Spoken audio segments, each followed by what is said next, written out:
તો આવતીકાલથી રાજ્યમાં વરસાદનો નવો રાઉન્ડ શરૂ થશે। 30મી જુલાઈથી વરસાદનું જોર વધવાનું છે અને 2 ઓગસ્ટ સુધી આ આગાહી હવામાન વિભાગ દ્વારા કરવામાં આવી છે। 30મી જુલાઈએ દક્ષિણ ગુજરાતમાં ધોધમાર વરસાદ હશે, જેમાં નર્મદા, તાપી અને ડાંગમાં તો ભારે વરસાદનું એલર્ટ આપવામાં આવ્યું છે। સુરત, ભરૂચ, નવસારીમાં પણ અતિભારે વરસાદની શક્યતા છે। રાજ્યમાં એક સાથે 4 જેટલી વરસાદી સિસ્ટમ સક્રિય થતા ધોધમાર વરસાદ પડશે। 31મી જુલાઈએ રાજ્યમાં મેઘરાજા એક રીતે ભૂક્કા કાઢશે। રાજ્યના અનેક જિલ્લામાં અતિ ભારે વરસાદ હશે। છોટાઉદેપુર, નર્મદામાં રેડ એલર્ટ છે। પંચમહાલ, દાહોદ, વડોદરામાં ઓરેન્જ એલર્ટ છે। અમદાવાદ, ગાંધીનગરમાં પણ ભારે વરસાદની શક્યતાએ યલો એલર્ટ છે। સૌરાષ્ટ્રના ભાગોમાં પણ ભારે વરસાદની શક્યતા છે।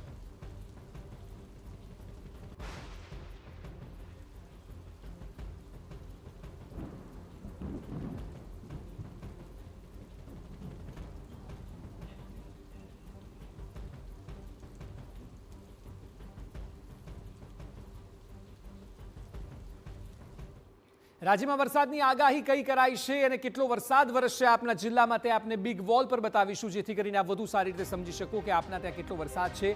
આપ જો 30મી જુલાઈએ સૌથી વધુ વરસાદ જે હશે તે નર્મદા, તાપી અને ડાંગમાં હશે કે જ્યાં ઓરેન્જ એલર્ટ આપવામાં આવ્યું છે। ધ્યાનથી જોજો આમાં આપનો જિલ્લો છે કે નહીં, એટલે કે આવતીકાલે વરસાદ નર્મદા, તાપી અને ડાંગમાં ભારે જોવા મળી શકે છે। ત્યારબાદ દક્ષિણ સિવાયની જો વાત કરવામાં આવે તો જે આગાહી કરવામાં આવી છે હવામાન વિભાગ દ્વારા, તે વડોદરામાં, છોટાઉદેપુર, ભરૂચ, સુરત, નવસારી અને વલસાડ આ તમામ જગ્યાએ પણ યલો એલર્ટ આપવામાં આવ્યું છે। એટલે કે મધ્ય ગુજરાતથી લઈને દક્ષિણ ગુજરાત જોવા મળી રહ્યું છે કે જ્યાં ધોધમાર વરસાદ આવતીકાલના દિવસે એટલે કે 30મી જુલાઈએ વરસી શકે છે। ત્યારબાદ જો અન્ય શહેરો અને જિલ્લાઓની વાત કરવામાં આવે તો ઓરેન્જ અને યલો એલર્ટ જોઈ અને આ તમામ જિલ્લાઓ એવા છે કે જ્યાં ભારે વરસાદ રહેશે। એટલે આવતીકાલનો દિવસ એવો હશે કે જ્યાં દક્ષિણથી લઈને મધ્ય ગુજરાતમાં વરસાદ જોવા મળશે।